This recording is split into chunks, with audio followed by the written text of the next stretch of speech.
الحمد لله الذي أغناني وأعزني بتلاوة القرآن ثم الصلاة على النبي المصطفى خير البرايا من بني عدنان.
saf alen bu neex awma kudul sama yaay awma kudul sama yaay ëmb naa. asalaamaaleykum wa rahmatullahi taala wa barakatuhu mbokki téléspectateur Ali Imran TV mercredi yamook 8 mars Ali Imran TV fa su ci yéene def ginnaaw benn yoon fekk góob soxna Kumba Saw ak seeni gan dananu leen andil plateau spécial jagleel ko jigéen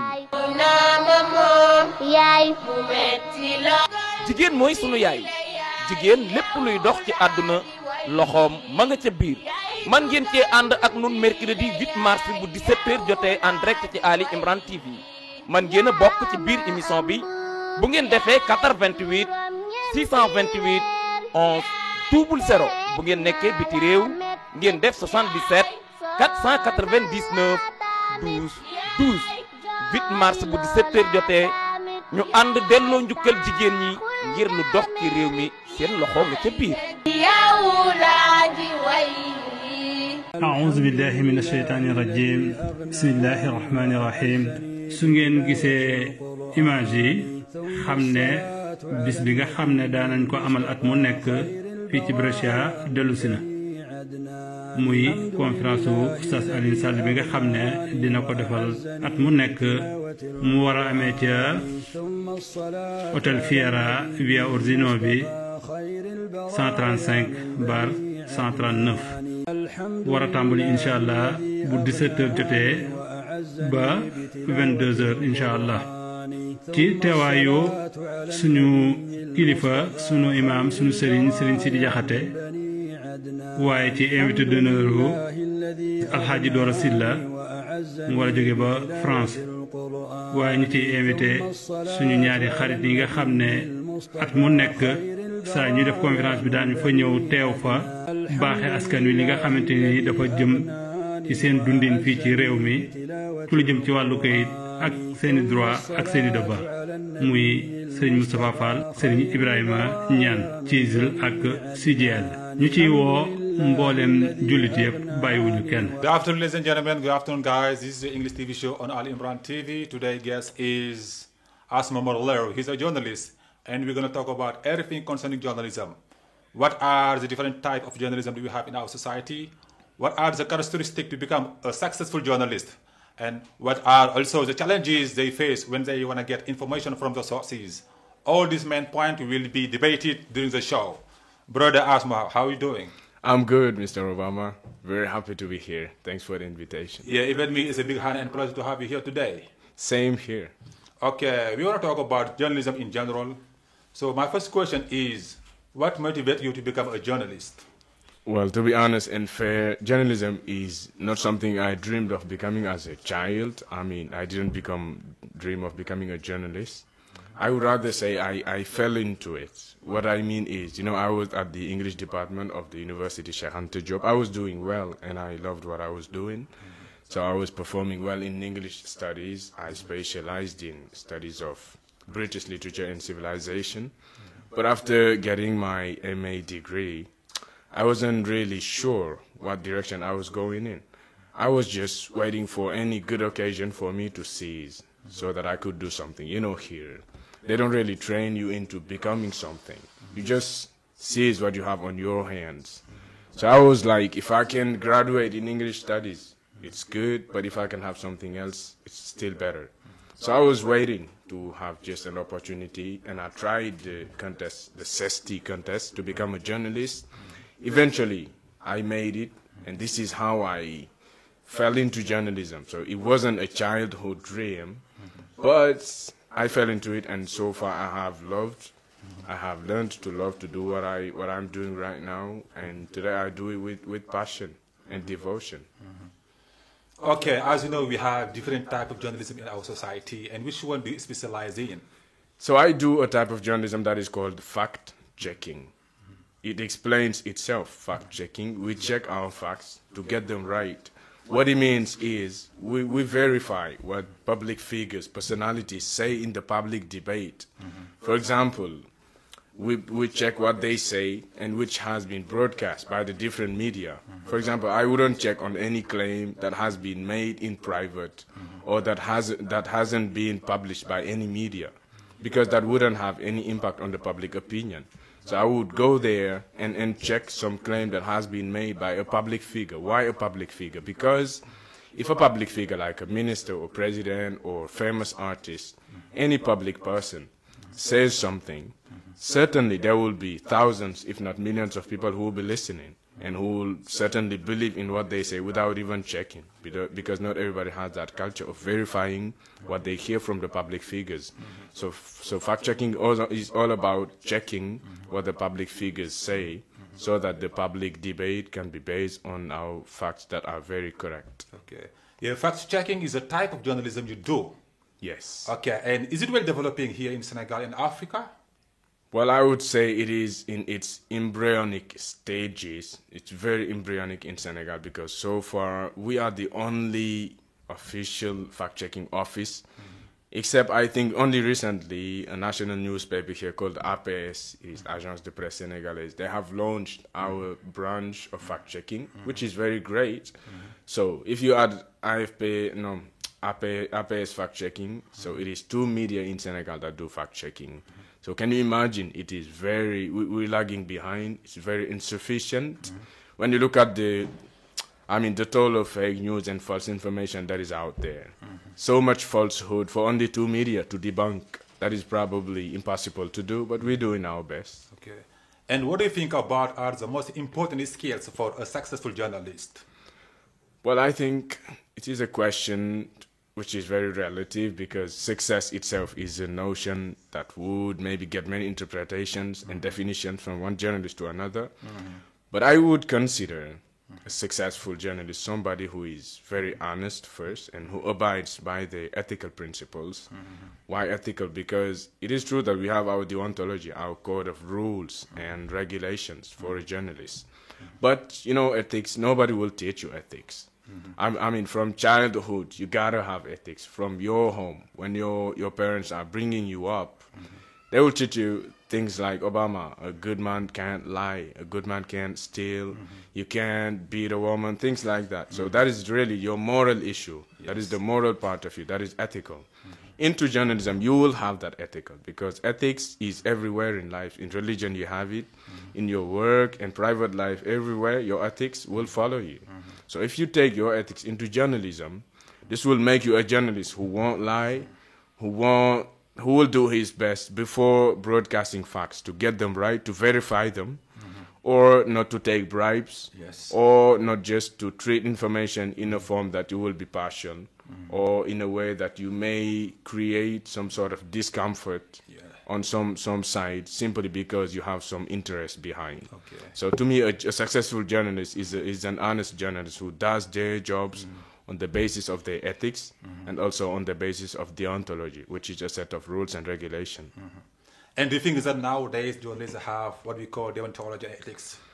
Well, it depends. It really depends. I can only talk about myself. I think I have it because I do my best to abide by my ethics, personal ethics first, and then my professional ethics, and then comes my deontology, which means the codes by which I abide as a journalist. The codes will tell you, hey, a good journalist shouldn't do this. A good journalist behaves this way or that way.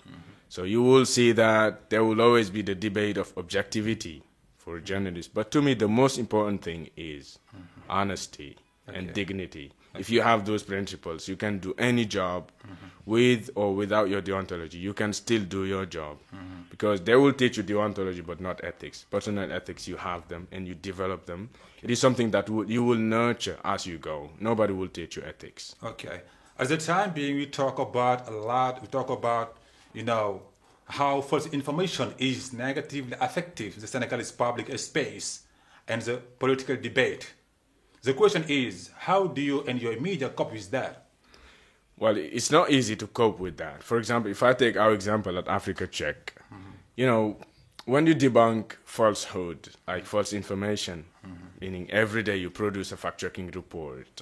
Supposing some public figure says Senegal's electrification rate is over 85%. You go and look at the official data and realize that it is false. They have exaggerated it. This happens very often in our work.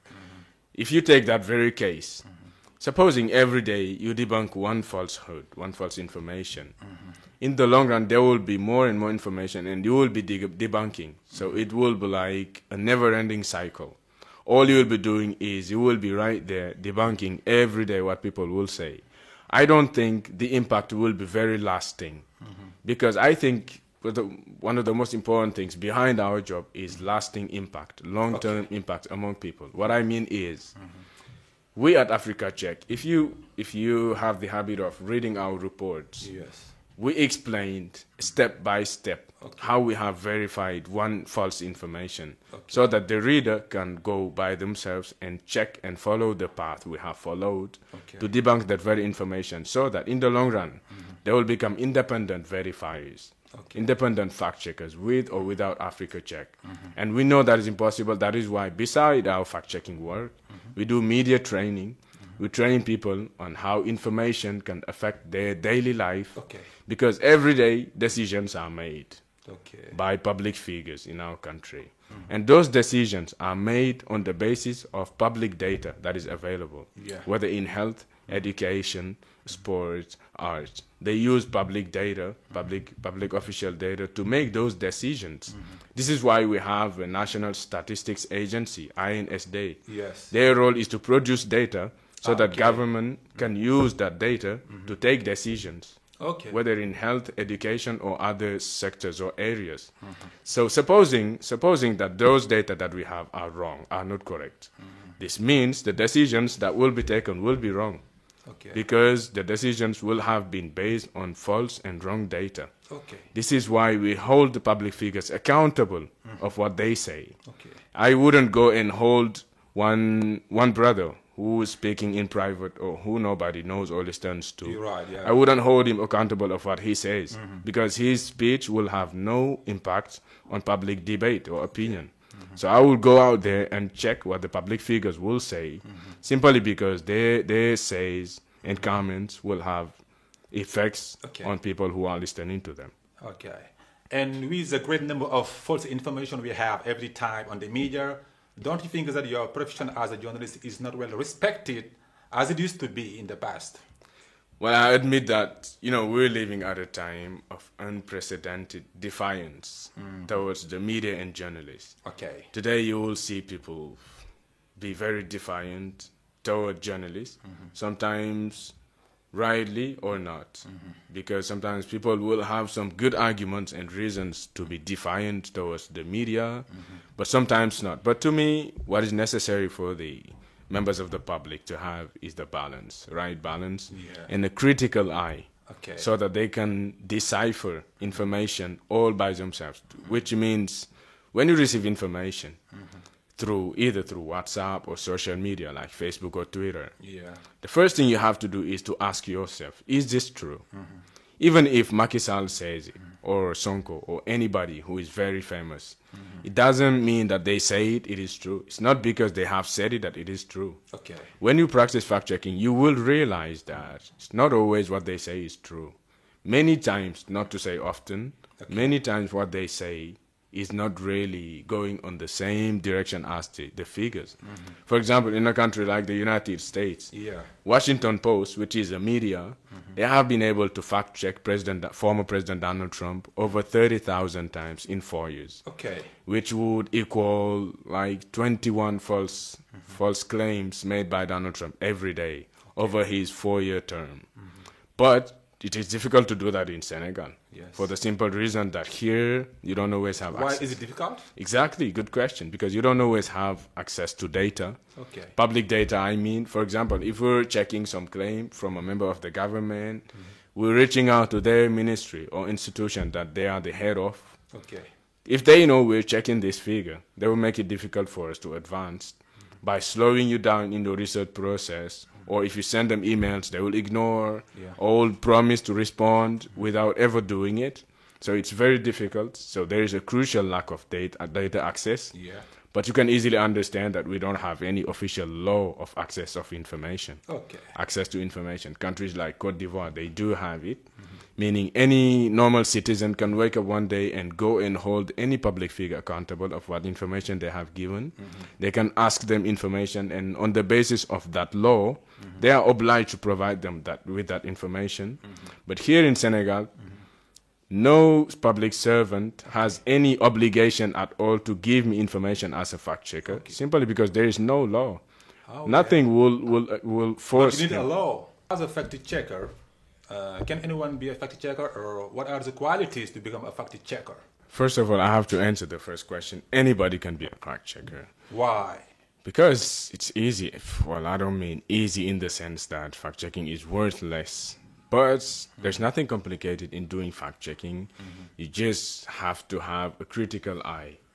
You don't just have to take for granted every information that you see. Okay. The first thing you have to do when you see information is ask yourself, is this true, before I share it?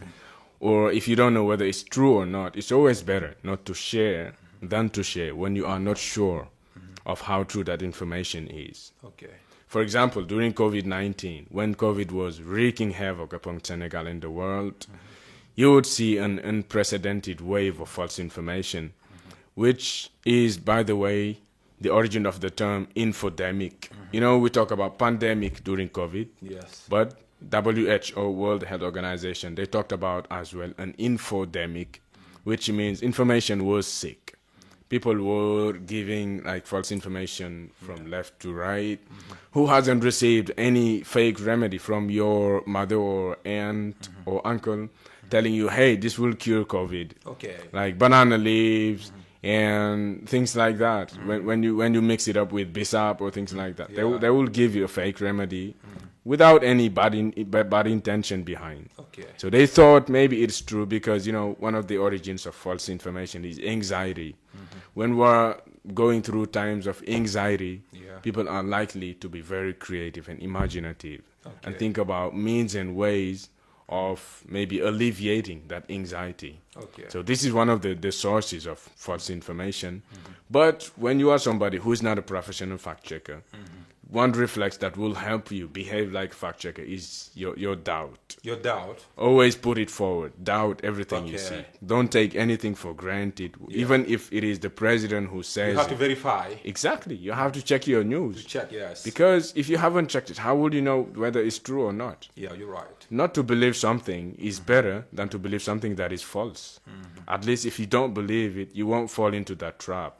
And that harm won't reach you. But if you believe it and it is false, you will necessarily fall into that harmful trap. Yeah, for sure. So one of the tips maybe I can give for anybody to become their own fact checker, first of all, when you see false information, ask yourself whether it's true or not. If you can't, reach out to fact checkers or international organizations or any media. Or if you can't, for example, if you receive the news that, I'll just give an example like Usain Bolt is dead. If you receive that news, the first thing you can do is go on Google and type that information. If it is true, necessarily some credible international media will talk about it. Media that are really always credible. But there are some information is very difficult to have the source. That's true. But I'm sure that some viral information like that, like the supposed death of Usain Bolt or anybody that is very public, will be talked about in the public space. Okay. Even in Senegal, the media in Senegal will talk about it. Famous person. That's true. Yeah, that's right. So if you go on the internet and you don't see any information about that, you're right. Be cautious. The next step maybe would be to ask a journalist or the one who sent you the information, where have you got this information from? The most likely response you will have is, well, I sent you how I received it. Usually this is what you are told. The information you receive on WhatsApp. Bro, where this information originate from? I don't know, I have been sent it and I just forward it to you. Okay. So this is something you can avoid by going on the internet and just checking. If you don't manage to have any information, if you don't manage to contact any media who can check for you, you better not share it. Even if it's true or not, you are not sure. Just leave it like that until you are sure. I don't think you have anything to lose by just sharing something you are not sure is true. Okay. So in a nutshell, I'll just say that anybody can be their own fact checker. And on top of that doubtful maybe behavior you may have, you may want to reach out to some tools that will help you verify images or videos. Because these days, you see lots of images and videos circulate on social media, especially WhatsApp, which is used by over 1 or 2 billion people around the world. I'll just give an example. I don't know if you remember in 2019, there was a wave of xenophobia in South Africa attacking strangers. That's a fact. That was true. Okay. But you would see people taking images that have nothing to do with that very event and say, look, this happened in South Africa. Okay. That's not true. Or when Amazonia was burning down, if you remember, there was lots of hectares of forest burning every day. Okay. But people will take one image from Sudan or Chad and tell you, hey, this is Amazonia. And is that true? No. You can't defend an argument that is true with false ideas. It doesn't make any sense. Okay. So if you want to prove something, you have to use the right arguments. It's like we're in a debate about economy. I can't use the wrong figures to defend my arguments. Otherwise, my development would be very wrong and biased. So you see, these skills, I think if you put them forward, the tools, it's true, they require a bit of training. If you go on the internet or YouTube, you have many tools you can use to verify videos or images. But the most important thing I would say that's necessary, even more important than tools, be on your guard. Don't just take for granted everything you see. Okay. It's not because any public figure has said it that it is true. But some people say that, it's not normal. It's not an obligation for a journalist, to tell your source. Why? Yeah, but for a simple reason that sometimes you have to protect your source simply because they may be endangered. For example, if I am doing investigation, I'm an investigative reporter, I want to check out some information that has been hidden by the government. They didn't reveal it. Okay. And if you're an investigator, it's your job to unearth what people have hidden. That is what the essence of investigative reporting is. Supposing the person who will maybe give you that tip, that will tip you off, if they give you that information, their life will be endangered. They may die, lose their life. So you have to make sure you build confidence and trust with that person so that after they reveal you the information, you will not put their life at risk. Because at the end of the day, life is more important than information. Life is more important than journalism. So what you have to do there is protect your source. But you don't have to abuse that term of protecting your source. People will come in, have some public information and say, hey, look, I will protect my source. Or people will just make something up and come and say, look, I will protect my source. So you have to use it the right way. You have to use it the right way. It's true you can protect your source, which your job allows you to do, but not always. In some cases, you definitely can reveal your source. But if you have information on someone, so it's important, it's normal, I think, to give the source. That person will know, this information come from, in this site or in this area or somewhere else. Well, it depends. And I think there is a very widespread idea which wants to think journalism is all about settling all the scores with people or between people. First of all, what people tend to forget is journalism is all about public interest. Okay. It shouldn't be a public matter that one person has some other fight or a chill with somebody else that I would always put it on the public space. Unfortunately, in our country, it is true that in journalism, not everything is right, but not everything is wrong either. Okay. And there is lots of things that we have, lots of wrongs to right. Yeah, for sure. If I can say it like that. Some journalists really need to maybe grow up to the standards a journalist should have. Okay. I should refuse to treat some information that is not public or that is not of any interest, of any public interest at all. A journalist should be able to maybe stand up by their own ethics, as I would say a while ago. Okay. So that when you treat information, treat it with respect in regards to your ethics and deontology. Okay. Sometimes private matters have nothing to do with journalism. They shouldn't be out there. But if you're a journalist, you can stand up for your own values and principles and accept to treat some information that are of public interest. But sometimes you have many difficulties to have, to get information. There's the source of the information. Absolutely. Sometimes it's really difficult for you as a fact checker. Very difficult. For example, in Senegal, the most common difficulty we face in our work is access to sources. Yeah. This is a real problem. It is. It is a real problem. And I know it's not just in Senegal. In the sub-region in general, it's a huge problem. As I was saying a while ago, when you go to the U.S., which I have visited, a media like Washington Post have been able to fact-check former President Donald Trump over 30,000 times in 4 years. Okay. Which equals, I think, 21 claims checked every day. Okay. In Senegal, there is no way I would defy anyone. There is no way you can check 21 claims every single day. Why? What is the problem? The sources are not there. For example, public institutions, national institutes of data, they wouldn't always be at the disposal of you if you're a fact checker or anybody who seeks information. They wouldn't be there ready to answer your questions immediately. You would have to wait sometimes a day, 2 or 3, or even weeks or months. I happen to spend 1 or 2 months on one single article, checking 1 or 2 claims. Some of my reports have never been published. I would even argue that the greatest part of my job has never been published. Which is not bad, because I think journalism is not always about publishing and publishing. Some great work may not have ever been published, and that is never lost. Sooner or later, this will serve you. This is my belief. But to come back to the difficulties, it's not just the data, but sometimes the experts, specialists, may be reluctant to open up to fact checkers, especially when their interests maybe are in play. So sometimes they are not always open to giving you information that they may have or giving you insights they know. Of course, some of them are very open to collaborating with us, fact checkers. But fact checkers are not enormous here. We don't have enough fact checkers here in Senegal. Yeah, we definitely don't. Suppose, if I was saying a while ago, we have only 2 fact-checking media houses on a population that is over 17 million. So it's far from being sufficient.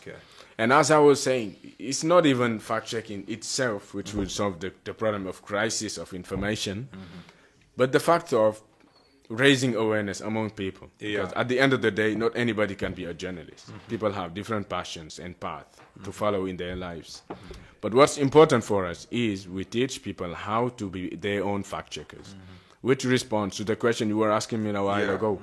Anybody can be a fact checker as long as we manage to raise awareness among them, to sensitize them regarding why they should regard information with a very critical eye. Because we have seen in history examples, very dreadful and sad examples, of how false information has been at the center of tragedies, of civil wars, things like that. So we think it's very important. As fact checkers, we have understood that when you try to fact check every day, like meaning writing reports on any claim that has been made, it's like when you enter this room, I will give this image. When you enter this room, and supposing there is a water leak, there are drops of water on the floor. You know, there will be lots of water on the floor. Yeah, for sure, yes. If you grab any cloth. Yeah. You see, to try to mop it up every day. When you come back again another day, you will see water again. Yeah, for sure. How you can solve this problem is you go at the source and fix the leak. Yeah. So that when you come back, you won't see any water. Exactly. This is what we try to do with our fact-checking work. Okay. So when you try to fact-check every day, it's like you want to stop the sea with your own hands. But how you can stop the very leak is by telling people how to be their own fact-checkers, by engaging them through some media training programs so that they can understand why it is important for them not to believe every information they see. Okay, and do you think that here in Senegal, you know, we have the freedom of the press? Because we have seen so many journalists are jailed, Yes. are in prison, Sadly. are taken to prison. That's very sad. Okay, do we have freedom of the press here in Senegal?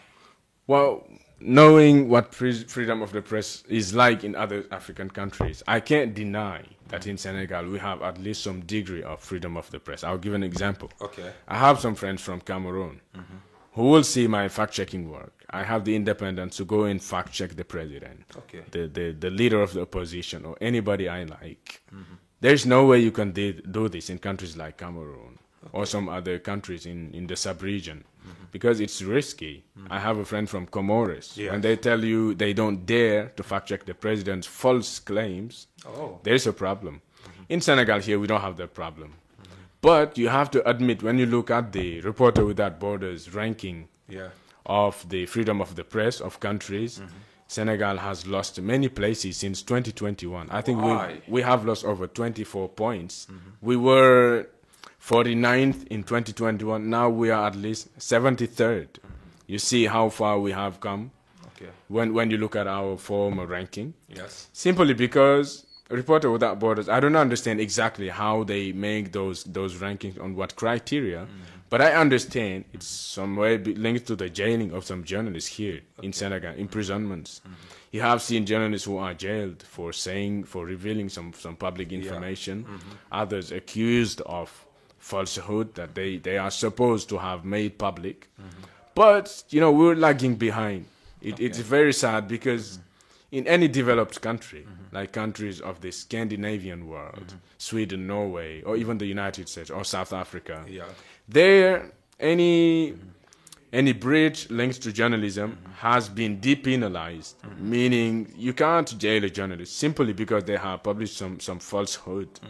This is necessary for democracy. But if you publish something, by force you have to give the source of the information that you give to the public. Yeah, this is the talk we had. It's really important sometimes. Yes, but unfortunately, the governments nowadays are instrumentalizing it. Okay. They can use that against you at any time, which is not right. Okay. It's not because somebody has published some information that you have to jail them. Ask them what is their source. So why jailing them first before asking? If normally, in a normal democracy, you wouldn't jail any journalist simply because they have published falsehood. And the biggest problem is, in our countries, it's not even because they have published falsehood, but you pretend they have done so without bringing out any evidence. Okay. This is a big problem. If you accuse me of doing something, bring out the evidence. And then if we have maybe a law which forbids or condemns the fact of publishing falsehood, there won't be any problem. But that's not the case. You'll always see journalists tracked and hunted down in our countries because they are accused of publishing falsehood. But sadly, no evidence is brought out against them. So to me, they need to depenalize those breaches for journalism to thrive. Also, is a lack of good training sometimes, because that's why some journalists, they give false information. Sadly, don't you think that it's not a lack of good training? That's true. We have many supposed journalists who have never been trained. Well, until recently, our job was maybe a field that anybody could enter without any entrance door. Like, anybody could claim to be a journalist simply because there was no obligation. Even you can see some activists, they can be journalists. Wake up one day and say, hey, look, I'm a journalist. As long as they can speak well in front of television or the radio or write nicely, you can have any friend who can just branch you out to anybody so that you can go on stage and act like a journalist. But we have had some positive news with the recent code of the press, which has clearly now defined who can be a journalist. Okay. You have to have training, you have to have a degree of journalism. Or if you don't, At least by doing your job in the course of your job, you can at the same time simultaneously go and have some training that will come and fill in that gap you left. Okay. Meaning you are not a journalist, you don't have that training or official training from any institution, acknowledged public institution or private of journalism. I think this is a good thing, very positive news for journalism and journalists in Senegal. At least we hope this will help reduce some practices that have nothing to do with journalism. Sadly, you see some practices that are really not ethical and that have become so regular and so often that people have considered them normal.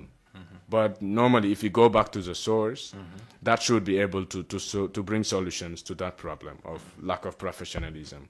That law of the new code of the press should be something very positive, and I welcome it with open arms. Do you plan to change your job as a journalist in the future, to change your job as a journalist?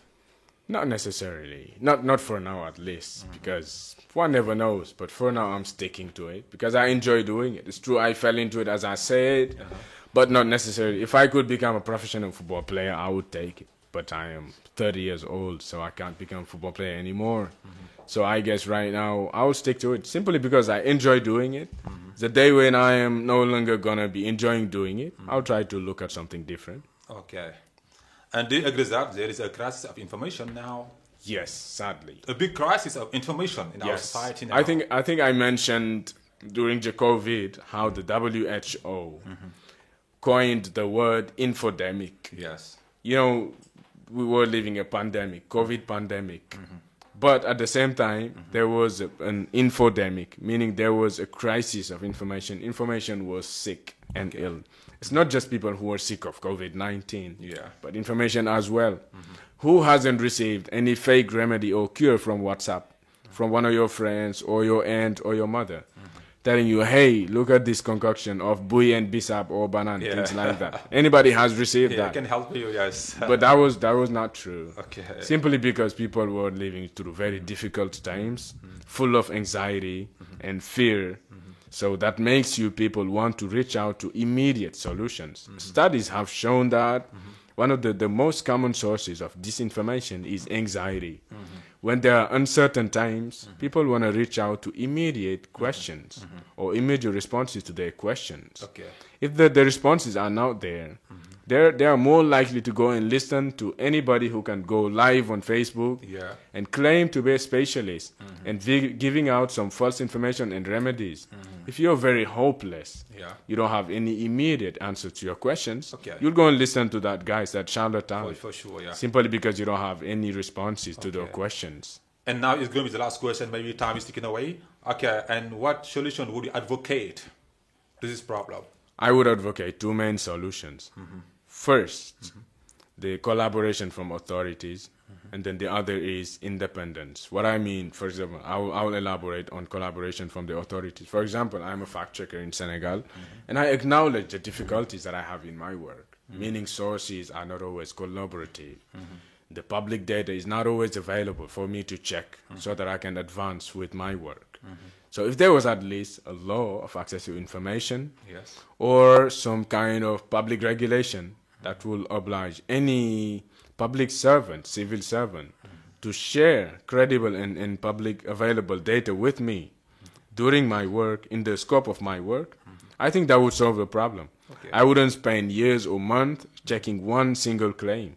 Because the one I am reaching out to knows they have to collaborate with me. The other solution, I think, would be independence in media. You know, Senegalese media have their own problems. Many media are in the hands of powerful businessmen, very powerful businessmen who come with an agenda. Some of them are politicians, some of them are businessmen, some of them have their own objectives. At the end of the day, any media in the world reflects some kind of belief or way of seeing the world from the owners or those who run the media. So if the one who runs it has their own agenda that has nothing to do with ethics, professionalism, and true journalism, journalists who work there are going to follow their own beliefs.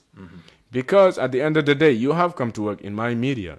You are going to abide by my guidelines, by my editorial guidelines. Nobody forced you to come. So if you are there, this is what you're going to do.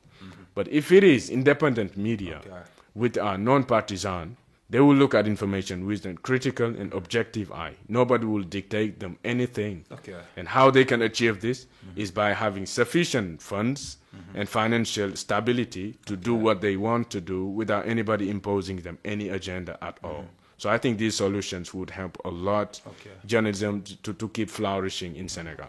Yeah, I know you got a lot of things to say about journalism, but Yes. time is over now. Sadly. And I really want to give you your last word. Yeah, I would just say thank you for inviting me. It's been a real pleasure. And I hope it won't be the last time we are brainstorming about journalism in Senegal, because there are so many things to do and say. Not everything is bad, but not everything is good as well. So there are lots of things we can change and improve. We can still right the wrongs in journalism in Senegal. Yeah, thank you, Mr. Lo, as Momar.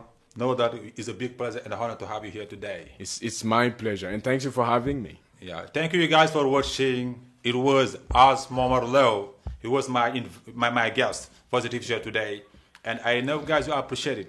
Thank you for watching. See you next, same day, same time, same place with another guest. Bye bye.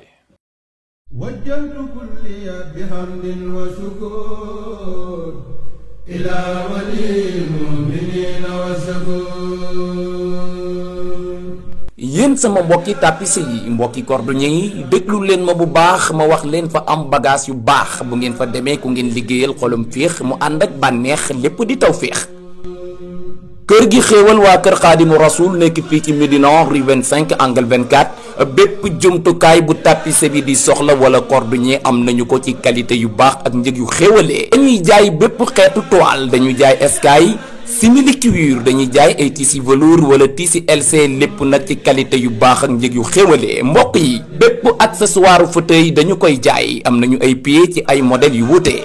am nañu ay repose-tête, ay bouton cristal, corde décoration, sangal, bal agrafe, appareil agrafe ba ci ay protocole. mbokk yi yéen ñi nekk ci restaurant yi fàttewuñu leen, andil nañu leen ay napp yu rafet lool ci qualité bu baax ak njëg yu xéwalee. danañu jaay en gros di jaay détail. mbokk yi jokkoo leen ak ñun gaaw ci 77 191 50 33 wala 76 330 55 10 ngeen laajte Ngudu Lay Jóob, wala 78 382 67 68 ngeen laajte Ibrahima Diop. mbokk yi mën ngeen a woote ci 76 507 78 47 ngeen laajte Samba Diop. kër gi xéewal waa kër Xaadimu Rasul nekk fii ci Médina rue 25 angle 24 te dëgg-dëgg daal ñoo fi ne. alhamdulillahi alladi aghnani wa a'azzani. ngir jotaayu lekk bu nekk doon waxtu bànneex lobbu Maam Jaara Buso ngi leen di gunge lu ëpp ñaar fukki at ci seeni biir kër. féete ak kilomètre 18 ci yoonu Tëngéej fii ci Ndakaaru lobbu Maam Jaara Buso doon na bërëbu liggéeyukaay bu doomu réew mi moom te ñoom rek ñoo fay liggéeyee ci lépp lu jëm ci wàllum gaz ak li ko ëmb. lu tolloog 200 ndaw di fa daan seen doole lenn rek yitteel leen mooy bokk ci li yokk koom-koomu réew mi.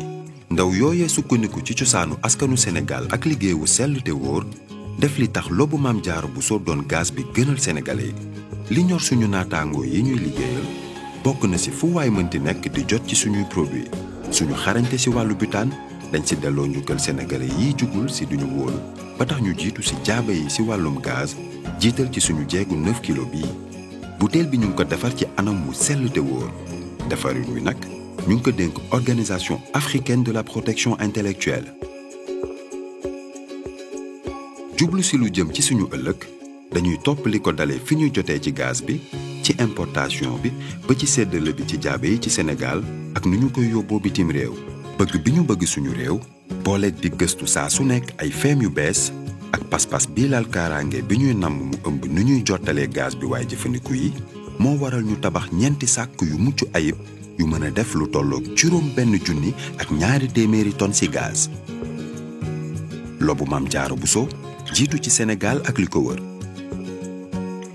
juróom-ñaari carrousel boole fukki bascule ak ñaar yu automatique ak juróomi bascule manuel moo ëmb suñu ligne de production mu mën a jur lu tolloog 9,000 butéelu gaz ci waxtu ci Sénégal yépp ci lu wóor te du manqué.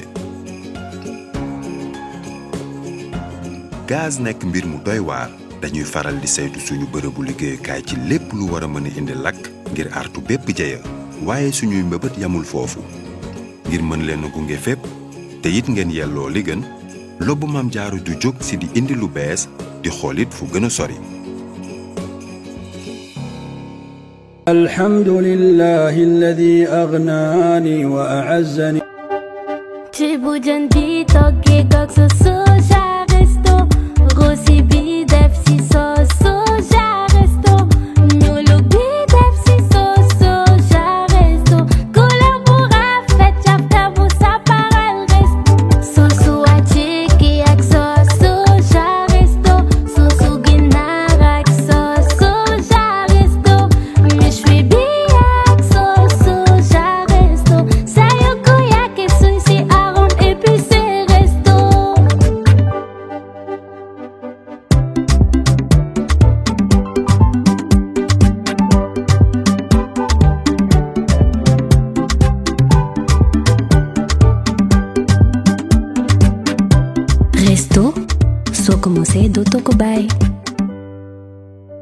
alhamdulillahi alladi aghnani wa a'azzani. lu sax ci xolu doomu aadama ba foo ko tudd xol yëppay feex ni mu bare ci dëkk bi noonu la wutee waaye bijouterie Zamzam yàlla def na ni kuy jaay or fii ci Sénégal plus de 40 ans au service ca marché Tilène te ku nu jaay or nga ni gongo déglul 18 carats 21 carats seetal lii ay boucle d'oreille bague am nañu ko sautoir en or 18 filigrane extra super extra néo reyka xoolal pomi bi 21 carats Bahreïn ak India bi yëpp am nañu ko li ma gën a neex ci place bi mooy client bu ñëw ñu def la ab star alors qu'attendez-vous ñi ngi nekk marché Tilène rue 19 angle 18 téléphone 77 462 41 41 ou le 77 681 57 38 ou 77 924 45 20 dama ni neexul ba neexul waaye or bi jeg ji bëgg noo boutique Zamzam rek la. alhamdulillahi alladi aghnani wa a'azzani bi tilawati alqur'ani thumma as-salatu ala an-nabiy al-mustafa khayr al-baraya min bani adnani.